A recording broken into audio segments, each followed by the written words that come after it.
Seja bem-vindo, que bom estarmos juntos em mais um programa Profetizando Vida. É um prazer pararmos juntos para meditarmos na palavra do Senhor, não é mesmo?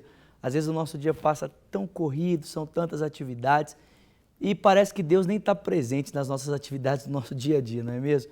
Parece que Deus ele se tornou uma peça de decoração que muitas vezes nós esquecemos. E é bem verdade que Deus está presente conosco o tempo todo. Jesus Cristo disse: jamais te deixarei, eu nunca te desampararei. Estarei com você todos os dias até a consumação dos séculos. O que nós precisamos é praticarmos a presença de Deus, é praticarmos esse hábito de constantemente termos o nosso coração ligado e voltado para o nosso Deus, para que possamos receber sua instrução, a sua direção.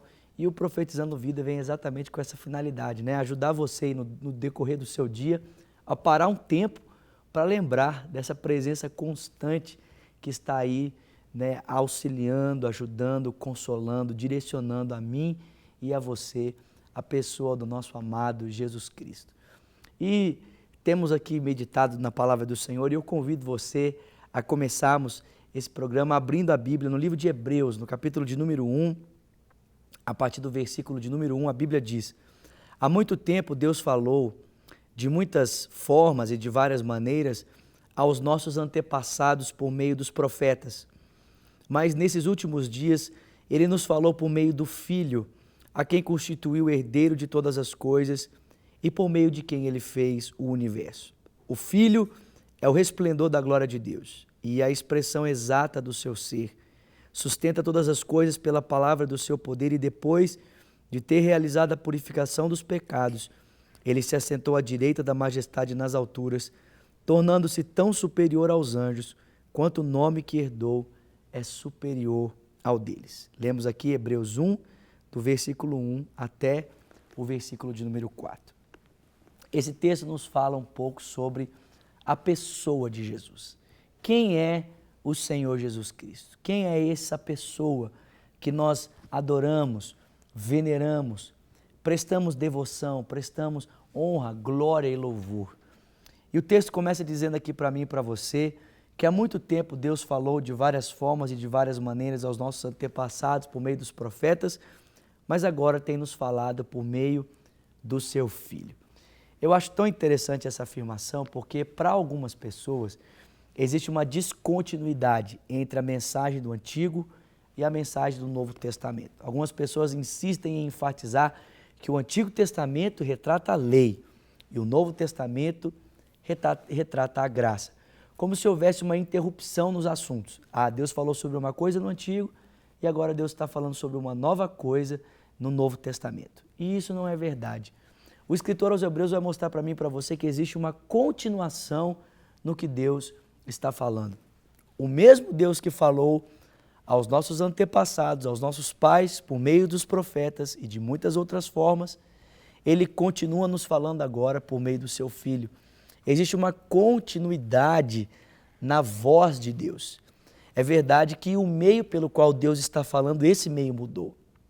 E talvez seja essa a razão que nos leve a pensar que a mensagem do Antigo e do Novo seja uma mensagem desconexa. Porque a maneira como Deus falou no Antigo é por meio dos profetas. E Deus estava usando pessoas imperfeitas e meios imperfeitos para expressar uma verdade perfeita. Mas agora, Deus não precisa mais usar meios imperfeitos, porque aquilo que era antes revelado na sombra, agora se tornou real a nós.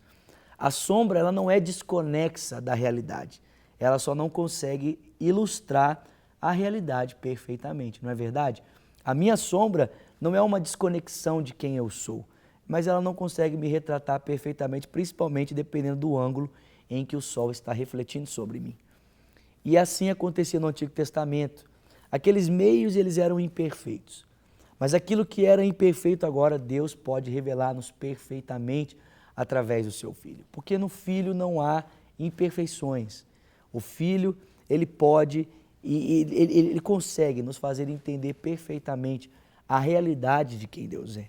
Nós costumamos dizer o seguinte, para ficar mais fácil aqui, para todos nós termos um entendimento completo. Nós podemos dividir a Bíblia da seguinte maneira: Deus fez 2 pactos com o homem. primeiro pacto que Deus fez com o homem, nós podemos chamar de o pacto das obras. Esse pacto se encontra lá no livro do Gênesis. O texto bíblico diz que Deus plantou o homem no jardim para o lavrar, para cultivar e cuidar dele. E Deus deu uma ordem a ele dizendo: de toda árvore do jardim você vai comer livremente. Mas da árvore que se encontra no meio do jardim, dela você não pode comer, porque no dia que dela comer, certamente você morrerá. Nós chamamos isso de pacto das obras. Por quê? Porque a dependência no jardim e a dependência naquele estado de perfeição dependia única e exclusivamente das ações dos primeiros pais, das ações de Adão, das ações de sua mulher, Eva. Mas o texto bíblico mostra para mim e para você que apesar dos primeiros pais serem perfeitos, guardadas as devidas proporções, estarem num relacionamento aberto com Deus em um lugar perfeito, o texto sagrado diz para mim e para você que apesar disso, ainda assim eles falharam.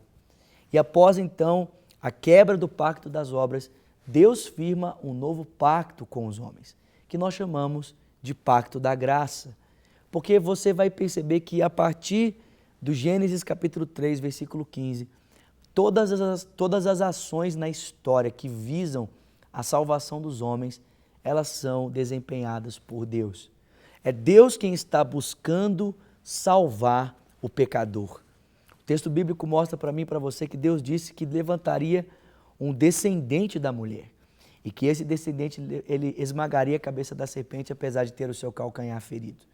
E é o próprio Deus, então, que na história vai fazendo com que esse projeto de salvação ele alcance a pessoa do seu Filho e tenha nele a sua consumação para a nossa salvação e perdão dos nossos pecados. Então você percebe que graciosamente, ao invés de Deus escolher a nossa morte, Ele preferiu a morte do seu Filho para que nós fôssemos salvos. Então perceba que desde o antigo a graça já nos é retratada ali, ainda que por sombra, ainda que não de uma forma perfeita, mas a graça já nos é retratada ali. Portanto, não há uma desconexão, há uma continuidade. Apenas o meio pelo qual Deus está falando, ele mudou. Deus deixou de nos falar por meios imperfeitos e falhos, por sombras, e agora nos fala por meio do seu Filho. E o autor, então, após nos mostrar essa continuidade na voz de Deus, que culmina de uma forma perfeita na pessoa do seu Filho, ele vai começar a nos expressar as qualidades desse Filho.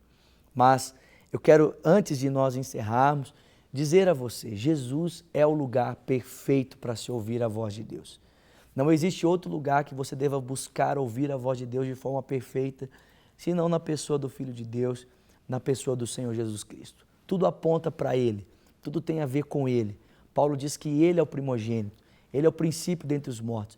Em tudo Ele tem a supremacia, porque foi do agrado de Deus que nele, em Jesus, habitasse toda a plenitude da divindade.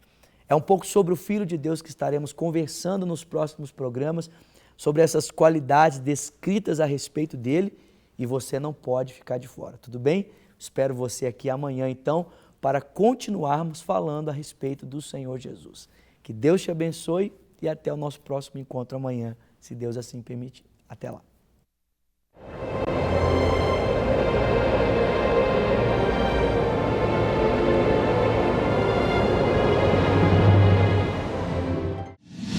Para receber todas as novidades do canal, inscreva-se e, se curtir o vídeo, clique em gostei. Aproveite para acompanhar a Rede Super nas redes sociais.